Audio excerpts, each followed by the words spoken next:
Welcome students, class 12th mathematics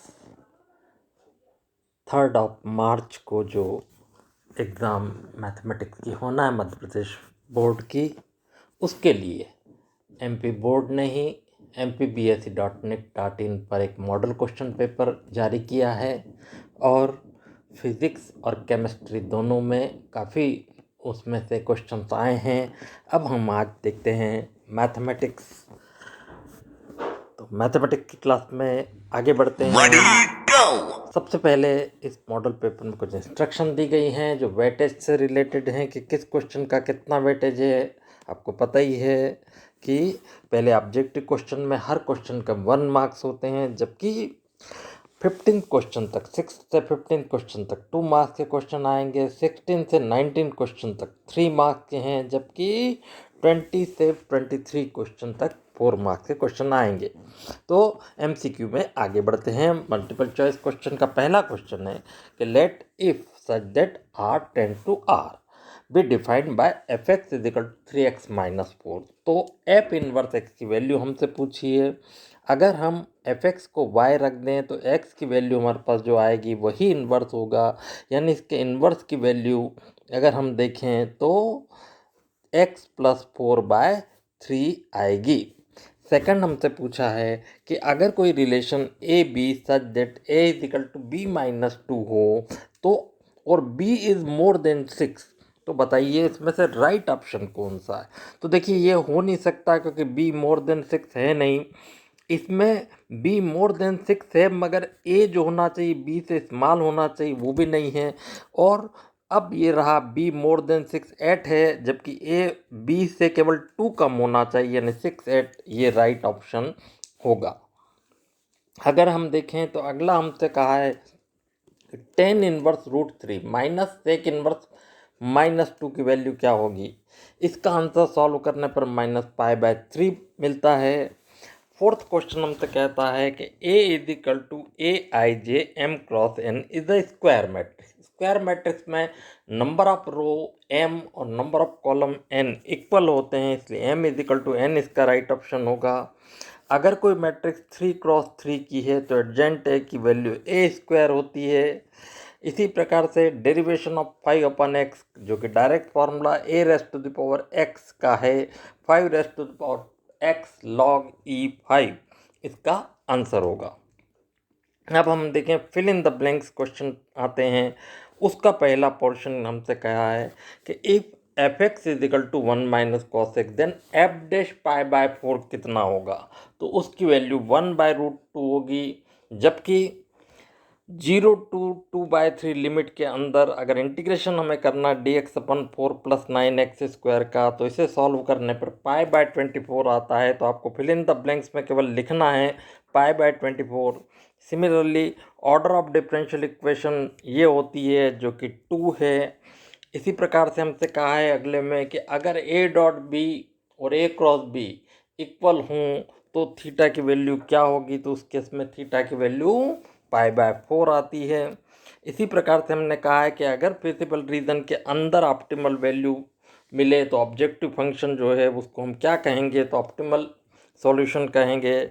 ठीक इसी प्रकार से अगला कहा है कि अगर दो इवेंट्स इस टाइप की हैं कि प्रोबेबिलिटी ऑफ किसी एक इवेंट की प्रोबेबिलिटी दूसरी इवेंट को अफेक्ट नहीं करती है तो उसे हम इंडिपेंडेंट इवेंट कहते हैं। ठीक इसी प्रकार से अगर कोई आउटसाइड फिजिबल रीजन के पॉइंट है तो उसे हम इनफिजिबल सॉल्यूशन के नाम से जानते हैं। इस प्रकार से ये fill in the blank complete होता है। क्वेश्चन नंबर 3 जो मैच द कॉलम में है, मैच द कॉलम में सीधे सीधे फार्मूले से रिलेटेड क्वेश्चन पूछा गया है। फार्मूले से रिलेटेड क्वेश्चन में आप देखें येलो के साथ येलो, ग्रीन के साथ ग्रीन मैच करते हुए आपको इसके आंसर दे दी गए हैं। यहाँ पर इसका स्क्रीनशॉट लेकर आप इसका आंसर पता कर सकते हैं। आगे हम देखते हैं जो कि हमारे पास नेक्स्ट क्वेश्चन आता है फोर्थ क्वेश्चन, जिसमें हमें आंसर इन 1 वर्ड्स कहा गया है। जिसमें पहला है कि अगर ये matrix 6 minus x 4 3 minus x 1 singular हो तो x की वैल्यू क्या होगी। अगर ये सिंगुलर वैल्यू है तो सिंगुलर वैल्यू होने पर, सिंगुलर मैट्रिक्स होने पर डिटर्मिनेंट ए की वैल्यू 0 होती है। इससे बेसिस पर x इजिकल टू 2 आ जाएगा। सेकंड क्वेश्चन में हमसे पूछा है कि m की वैल्यू क्या होगी जबकि y is equal to m x plus c curve y square is equal to 4x की एक टेंजेंट हो। तो इस केस में m इजिकल टू 1 आता है।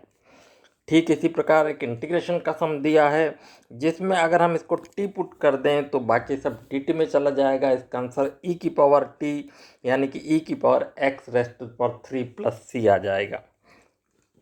नेक्स्ट हमसे पूछा है कि ये जो वैल्यू है आई क्रॉस जे तो 0 होता है। जे डॉट के क्रॉस आई जे होता तो जे डॉट जे वन के डॉट के वन 1 प्लस 1 यानी 2 हो जाएगा इसका आंसर। ठीक इसी प्रकार से हमसे कहा है कि वाई जेड प्लेन की इक्वेशन क्या होगी। तो वाई जेड प्लेन की इक्वेशन x इजिकल टू 0 होगी।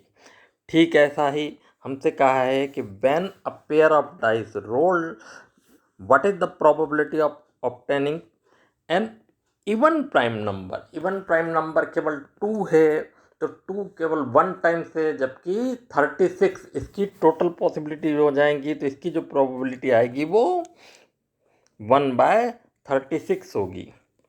पी ए बाय बी में if P A is equal to 1/2 and P B is equal to 0 हो, P A B by B में P B upon में आता है वो 0 हो जाएगा। तो ये वैल्यू नॉट डिफाइंड हो जाएगी यानी कि नॉट डिफाइंड इसका आंसर आएगा।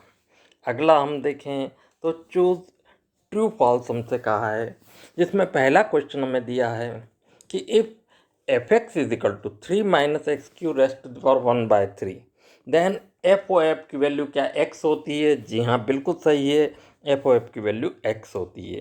क्या कॉस इनवर्स एक्स का डोमेन ये होता है आर माइनस माइनस 1 नहीं, ये रॉन्ग है, फॉल्स है। ठीक ऐसे ही अगर अल्फ़ा बीटा गामा जो हैं कोऑर्डिनेट एक्सिस के साथ बनाने वाले एंगल हों तो क्या बताइए, cos square alpha plus cos square beta plus cos square gamma 4/3 के इक्वल होता है। नहीं, ये 1 के इक्वल होता है, यानी ये फॉल्स है। Area of region bounded by the curve y square is equal to 4x y axis and the line y is equal to 3 9/4 square unit आता है। बिल्कुल सही है, अगर हम इसको सॉल्व करें तो ये 9/4 यूनिट ही आएगा। इसी प्रकार से हमसे कहा है कि the vector sum of the 3 side of a triangle taken in order is 0। Yes it is 0, no doubt, है ना, बिल्कुल 0 होगा। ठीक इसी प्रकार से कि क्या ये दोनों प्लेन जिनकी इक्वेशन दी है क्या ये पैरेलल हैं। हाँ, a1/a2 is equal to b1/b2 is equal to c1/c2 आ रहा है। 2/5 इजिकल टू -1/-2.5, इस कारण से ये सही है, ये भी राइट है। अब हमारे पास ऑब्जेक्टिव क्वेश्चन यहाँ कंप्लीट होता है। अब हमारे पास जो क्वेश्चन आ रहे हैं वो 2 मार्क्स के रिलेटेड क्वेश्चन। 2 मार्क्स के रिलेटेड क्वेश्चन को बड़े सिंपली सावधानी से सॉल्व करने पर ही बहुत आसानी से हमारे पास आ जाएंगे। चलते हैं देखते हैं 2 मार्क्स के क्वेश्चन को कि क्या है आखिर 2 मार्क्स के क्वेश्चन। बिल्कुल हम देखते हैं क्वेश्चन ऐसे जो 2 मार्क्स से रिलेटेड है। पहला क्वेश्चन आ रहा है जिसमें हमसे कह रहा है 2 क्वेश्चन दिए हैं, उनमें से हम पहला क्वेश्चन कर रहे हैं। If a is equal to 1 2 3 b is equal to 4 5 6 7 और उसने इमेजेस भी दी हैं कि किस किस प्रकार से, यानी कि अगर यहाँ 1 2 3 लिखा है और यहाँ पर 4 5 6 7 लिखा है तो 1 की इमेज जो है वो 4 है, 2 की इमेज जो है वो 5 है, 3 की इमेज जो है वो 6 है। आप यहाँ देख रहे हैं हर एक ए के जितनी भी वैल्यूज़ हैं उनकी कोई ना कोई वैल्यूज़ 4 5 6 में हैं और सबकी अलग अलग है, यूनिक है। इसका मतलब क्या हुआ, इसका मतलब ये हुआ कि ये है 1 1 है। बस हमको इतना ही आंसर लिखना। Since all elements of A has unique image B so given relation is 1 1 relation. तो 1 1 रिलेशन ये होगा। 7th क्वेश्चन में हमसे फिर से दो क्वेश्चन दिए हैं, जिनमें से पहला क्वेश्चन हमारे पास कुछ इस प्रकार का है कि अगर ये डिटर्मिनेंट है तो आप इसको सॉल्व करके बता दीजिए। बिल्कुल हमने ये डिटर्मिनेंट लिखा, कॉस थीटा का अंदर मल्टीप्लाई करेंगे तो हर एलिमेंट में कॉस थीटा का मल्टीप्लाई होगा, तो ये इस प्रकार से डिटर्मिनेंट बन जाएगा। और ठीक इसी प्रकार साइन थीटा का अंदर मल्टीप्लाई करेंगे तो ये इस प्रकार का डिटर्मिनेंट बनेगा। अब हम जब दोनों को प्लस करेंगे तो इनके a1 जो हैं वो प्लस होंगे, तो cos square theta plus sine square theta आ जाएगा। जबकि यहाँ पर cos theta plus sine theta plus minus sine theta cos theta यानी माइनस आएगा। ठीक इसी प्रकार से आगे भी हम इनको सॉल्व करेंगे। हम देख रहे हैं कि cos theta plus sine theta positive है, ये नेगेटिव है, इधर इसी प्रकार से पॉजिटिव है, ये नेगेटिव है, ये कैंसिल हो जाएंगे, 0 0 हो जाएंगे। जबकि cos square x plus sine square x यानी cos square theta plus sine square theta की वैल्यू 1 होती है, इसलिए इसका आंसर 1001 आएगा। ठीक है, ऐसा ही 8th क्वेश्चन में हमसे दो फिर से दिए हैं। हम अगर ये वाला क्वेश्चन देखें तो वो इस प्रकार से है कि इस function f x is equal to x square minus sine x plus 5 is continuous at x is equal to 5। तो हम इसके अलग अलग ऑर्गन्स को देखें, अलग अलग पार्ट्स को देखें, तो एक्स स्क्वायर जो एक पोलिनोमियल फंक्शन है जो हमेशा कंटिन्यूस होता है, इसलिए तो कंटिन्यूस होगा ही। साइन एक्स तो हर वैल्यू के लिए, हर रियल नंबर की वैल्यू के लिए कम से कम कंटिन्यूस होता है। और 5 तो एक कांस्टेंट है, इसलिए वो कंटिन्यूस है। यानी overall x square minus sine x plus 5 एक कंटिन्यूस फंक्शन ही होगा। इस प्रकार से ये कंटिन्यूस फंक्शन है। नेक्स्ट हमसे पूछा है जो कि इस प्रकार का है कि rate of change of area of circle with respect to r बताइए, जबकि आर बराबर 5 सेंटीमीटर हो। तो देखिए, अगर इसका एरिया एक कंसीडर करें तो सर्कल का एरिया का फॉर्मूला ये होता है। अगर हम इसका डिफ्रेंसिएशन करें विथ रेस्पेक्ट टू आर तो पाई आर स्क्वायर का डिफ्रेंसिएशन 2 पाई आर आता है। अब 2 पाई आर आएगा तो आर की वैल्यू 5 सेंटीमीटर है, इसलिए इसकी वैल्यू 10 पाई स्क्वायर यूनिट आ जाएगा। पाई यहाँ पर लिखना चूक गया है, पाई भी होना चाहिए।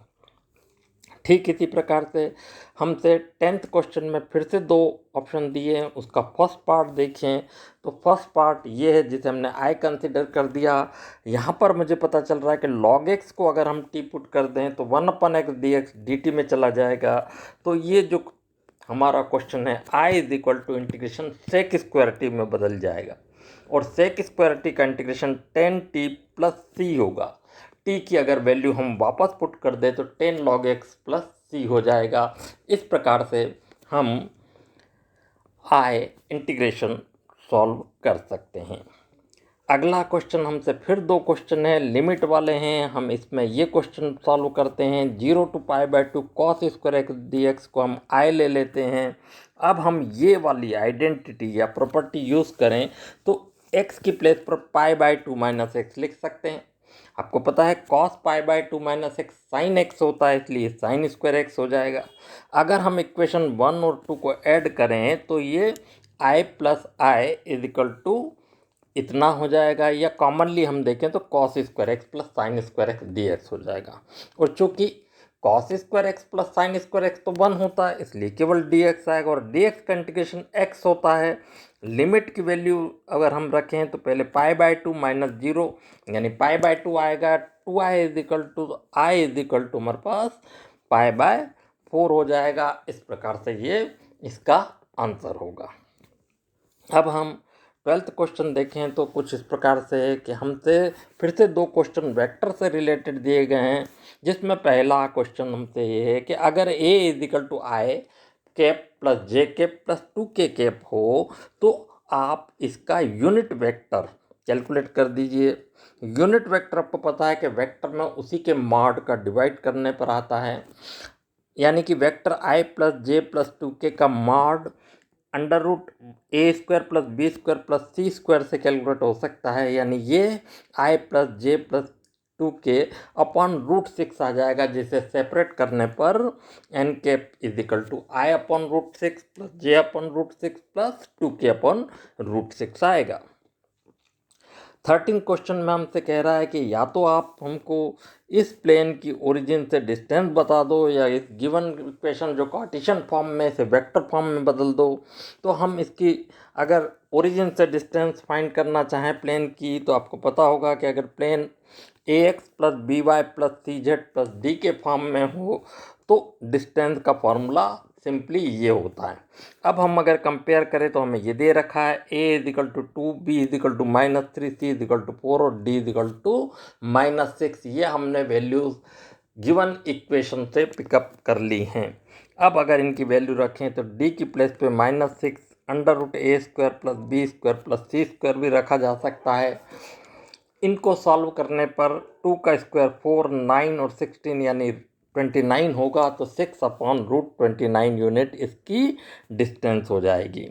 ठीक है, सही। 14 क्वेश्चन हम देखें जिसमें हमसे कहा गया है कि एक प्लेन है जिसकी ओरिजिन से डिस्टेंस 7 है, जबकि इसका जो नॉर्मल वेक्टर है वो 3i minus 5j 3i plus 5j minus 6 के है।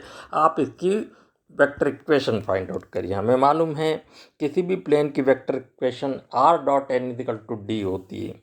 n कैलकुलेट करने के लिए n कैप कैलकुलेट करने के लिए हमें n दिया है, हम n कैप कैलकुलेट करने के लिए मॉड n से डिवाइड करें तो ये हमारे पास कुल 3i प्लस 5j माइनस 6 के अपन √70 आता है। अगर ये वैल्यू रखें हम तो r dot n is equal to d इतनी हो जाएगी। आप चाहो तो √70 को 7 की तरफ भी शिफ्ट कर सकते हैं। ऐसे दोनों आंसर हम इसमें लिख सकते हैं, ये इसका वेक्टर फॉर्म होगा। ठीक है, सही। 15 क्वेश्चन हमसे कह रहा है कि आप पी ए अपॉन बी की वैल्यू बता दीजिए, जबकि पी बी की वैल्यू भी दे रखी है, पी इंटरसेक्शन बी भी दे रखा है। बहुत ही सिंपल होता है मैथ का paper. P A by B P A intersection B upon P B होता है। इनकी वैल्यूज़ हमें सीधे सीधे दे रखी है। अगर हम इनकी वैल्यूज़ को रखें तो ये यहाँ आता है 0.32 बाय 0.50। डेसिमल अगर हम हटाएंगे तो 0 आ जाएगा। कैंसिल करें तो ये 16 टाइम्स आएगा, ये 25, यानी कि 16/25 इसका आंसर हो जाएगा। बस ये आपके जितने भी क्वेश्चन थे ये 2 मार्क्स से रिलेटेड क्वेश्चन थे। अब हम आगे बढ़ते हैं 3 मार्क्स से रिलेटेड क्वेश्चन में, जो कुछ इस प्रकार से है। इन्वर्स ट्रिग्नोमेट्री से रिलेटेड क्वेश्चन है जिसमें हमसे tan inverse 2x plus tan inverse 3x equal to π/4 हो तो x की वैल्यू हमसे पूछी है। अगर ऐसा हो तो हम tan inverse x plus tan inverse y का फॉर्मूला अप्लाई करें। 2x और 3x हैं, x और y, तो ये tan inverse 2x plus 3x 1 minus 2x into 3x बनता है, जो कि कुल मिला के tan इनवर्स को हम अगर उधर शिफ्ट कर दे तो 10 π/4 हो जाएगा। इसी प्रकार से 2x प्लस 3x 5x होगा, 1 minus 6x square is equal to 1 होगा। अगर हम इसे थोड़ा सा इधर शिफ्ट करें तो आप देख रहे हैं कि क्वाड्रेटिक इक्वेशन बन रही है। इस क्वाड्रेटिक इक्वेशन को ये सॉल्व किया हमने।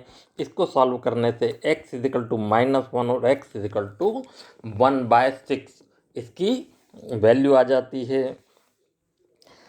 17th क्वेश्चन पर हम आगे बढ़ें इससे पहले आपको मैं बता दूं कि अगर आप लोग इस पेपर का पीडीएफ फॉर्म चाहते हैं तो कमेंट्स बॉक्स में जाइए, अपना व्हाट्सएप नंबर कमेंट्स कर दीजिए। हम आपको इस पूरे पेपर का सॉल्यूशन की पीडीएफ कॉपी आपके व्हाट्सएप नंबर पर भेज देंगे। इसके लिए आपको यूट्यूब पर ही कमेंट्स बॉक्स में जाकर कमेंट्स करना होगा। 17 क्वेश्चन पर जाएं। 17 क्वेश्चन हमें दे रहा है कि इफ़ a इजिकल टू इतना एंड b इजिकल टू इतना हो तो आप प्रूव करिए कि A B dash is equal to B dash A dash होता है। लेकिन एक क्वेश्चन हमसे ये भी है कि अगर आप ये मैट्रिक्स है जो कि 2 ऑर्डर की है, इसको सिमेट्रिक और स्क्यू सिमेट्रिक फॉर्म में एक्सप्रेस कर दो। अगर स्क्यू सिमेट्रिक फॉर्म में एक्सप्रेस करना है तो हमने पहले ए डैश कैलकुलेट किया। ए डैश कैलकुलेट करने के लिए ये जो रो हैं इन्हें कॉलम में लिखना होता है, हमने लिख दिया।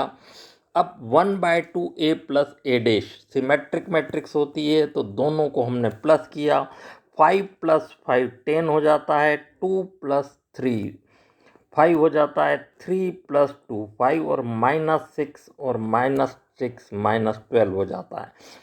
1/2 का डिवाइड करने पर ये इस प्रकार से मिलता है, जो कि एक प्रकार की सिमेट्रिक मैट्रिक्स है। इस प्रकार से हमें सिमेट्रिक मैट्रिक्स मिलती है। ठीक है, ऐसे ही स्क्यू सिमेट्रिक मैट्रिक्स हमें सिर्फ ऐसा ही सेम मगर a minus A dash calculate कर सकते हैं, और a माइनस ए डैश इतना आएगा, देखा जा सकता है।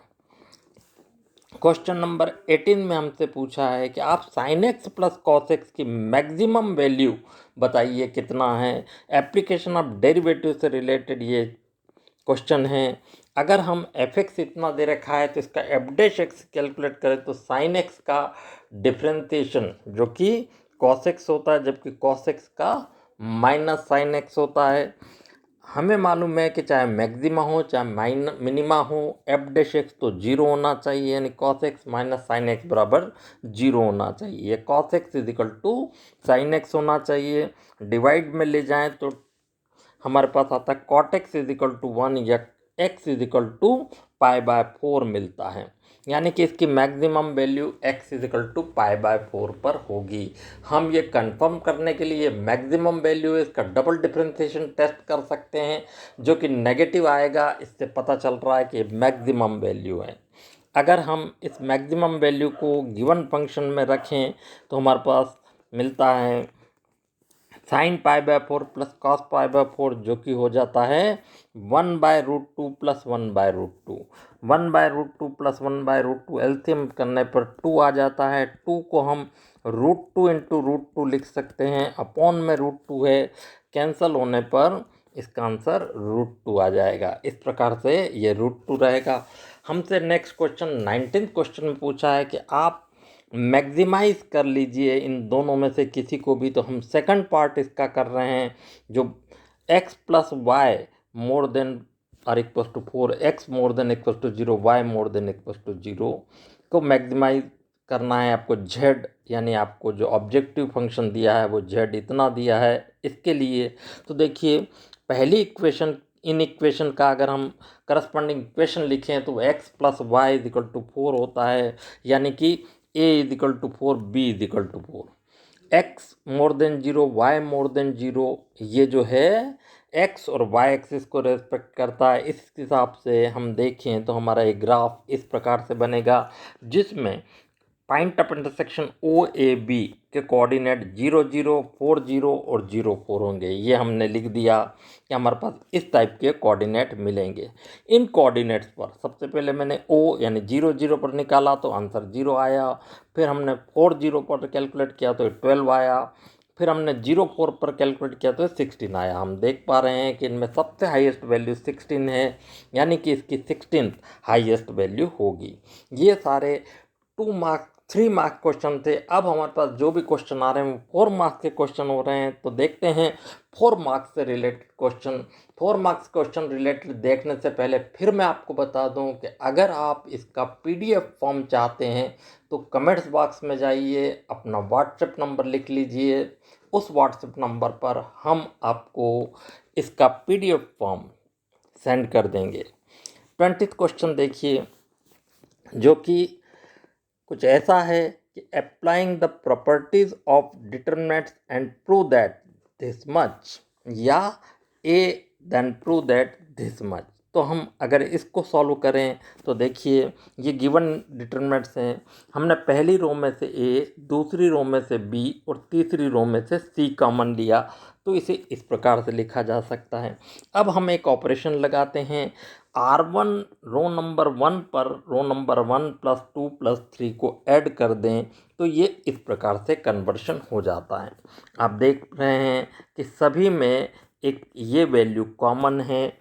हमने इस कॉमन वैल्यू को कॉमन ले ली तो 1 1 1 आ गया, रिमाइंडर वैसे ही रहे। अब हम इसको एक और ऑपरेशन लगाते कि C2 पर तो अप्लाई करते हैं C2 माइनस C1, जबकि C3 पर अप्लाई करते C3 माइनस C1। इस बेसिस पर ये हमारा इस प्रकार से कन्वर्शन हो जाता है।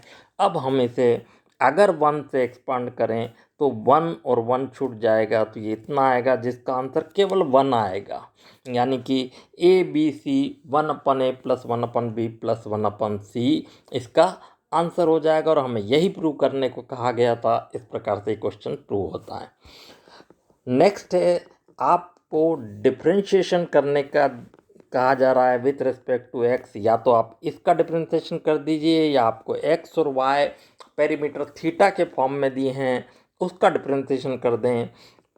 हमें दिया है x is equal to a theta plus sine theta. हम इसका अगर डिफरेंशिएशन थीटा के रेस्पेक्ट में करें तो ये 1 प्लस कॉस एक्स आता है, जबकि वाई का अगर हम थीटा के रेस्पेक्ट में करें तो आपके सामने पूरा एक एक चीज़ सॉल्व की गई है। आप चाहें तो यहाँ पर स्क्रीनशॉट भी ले सकते हैं और d y by d x आपके पास आ जाएगा इतना।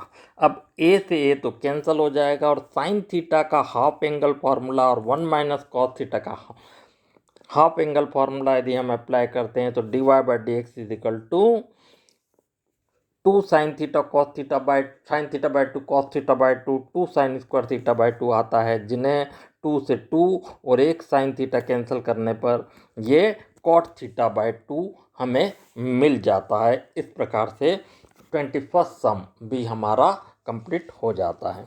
अगर हम 22nd सम देखें तो हमसे कहा है कि आप इलिप्स के बीच का एंगल बता दीजिए, सॉरी एरिया बता दीजिए। तो हम इलिप्स दे रखा है x square by 16 plus y square by 9 is equal to 1। इस इलिप्स में हम अगर अप्लाई करें तो y is equal to solve करने पर इतना आ जाएगा √4 स्क्वायर माइनस एक्स स्क्वायर। ये इलिप्स का हमने डायग्राम बनाया। हम इसके एक क्वाड्रेंट का एरिया कैलकुलेट करते हैं, लेकिन ऐसे 4 क्वाड्रेंट होने के कारण टोटल एरिया जो आएगा 4 टाइम्स ऑफ इसके आ जाएगा।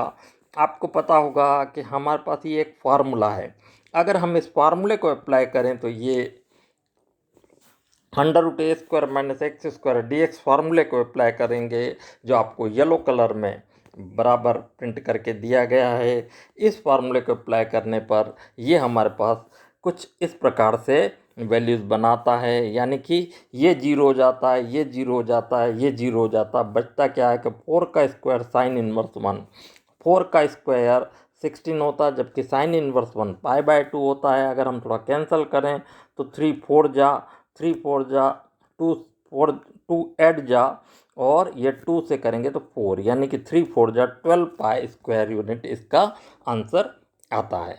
23rd सम हम देखें तो हम तो डिफरेंशियल इक्वेशन सॉल्व करने की बात कही जा रही है। अगर हम पहली डिफरेंशियल इक्वेशन को सॉल्व करें जो कि इस प्रकार से है, एक होमोजीनियस इक्वेशन है, इसे d y by d x को सेपरेट किया और y is equal to v x रखा। y is equal to v x रखने पर d y by d x जो कि हम प्रोडक्ट फार्मूले से अप्लाई करेंगे और वो इतना आ जाएगा। अगर ये वैल्यू हम रखें तो कुछ ये इस प्रकार बनेगा, एक्स स्क्वायर कॉमन लेने पर कैंसिल हो जाएगा। b को हमने इस तरफ शिफ्ट कर दिया है ताकि v एक साइड में हो जाए। एलसीएम लेने पर हमारे पास ये यूनिट बचती है, सॉल्व करने पर हमें ये प्राप्त हो जाता है। अब अगर हम इसे dv की तरफ v और dx की तरफ x को शिफ्ट करें तो हमारे पास आता है 2v upon 1 plus v square d minus d x upon x. 1 plus v square को t पुट करने से 2v dv dt में चला जाएगा, यानी dt upon t is equal to minus d x upon x. D t upon t log t minus log x होता है, तो सी भी हमने लॉग सी के फॉर्म में लिख लिया। माइनस लॉग एक्स को इधर शिफ्ट कर दिया तो प्लस लॉग एक्स हो गया। आपको पता है log a into log b, log a into log b की value log a b, log a plus log b की वैल्यू लॉग ए बी होती है। इससे हमने लॉग ए बी यानी लॉग टी एक्स लिख दिया। टी की वैल्यू 1 प्लस वी स्क्वायर है, हमने वो रखी, मगर v की वैल्यू y अपॉन एक्स होती है, हमने इसको सॉल्व की रखा। तो ये हमारे पास इस प्रकार से मिला। अब हम एक्स स्क्वायर अगर एलसीएम लें तो x square plus y square into x, एक एक्स कैंसिल हो जाएगा और x को अगर हम c की तरफ शिफ्ट करेंगे तो ये सी एक्स हो जाएगा। इसके प्रकार आपका पूरा बोर्ड का ये जो पेपर था ये पूरी तरह से सॉल्व होता है। और इसके लिए अभी हमारे पास 29 मिनट 28 सेकंड हुए, यानी आधा घंटा भी नहीं हुआ, जबकि आपका 3 घंटे का समय रहता है। इसलिए किसी भी प्रकार की घबराहट, किसी भी प्रकार का तनाव नहीं रखना है। बहुत अच्छा एक पेपर आपका जाने वाला है, बहुत अच्छा पेपर जाएगा। आपको अभी भी मैं कह रहा हूँ कि यदि आपको इसकी PDF कॉपी चाहिए तो हमें कमेंट्स बॉक्स में जाकर अपना व्हाट्सएप नंबर लिख दीजिए। हम उस व्हाट्सएप नंबर पर इसकी पूरी PDF कॉपी सॉल्यूशन सहित आपको भेज देंगे। Okay, good bye.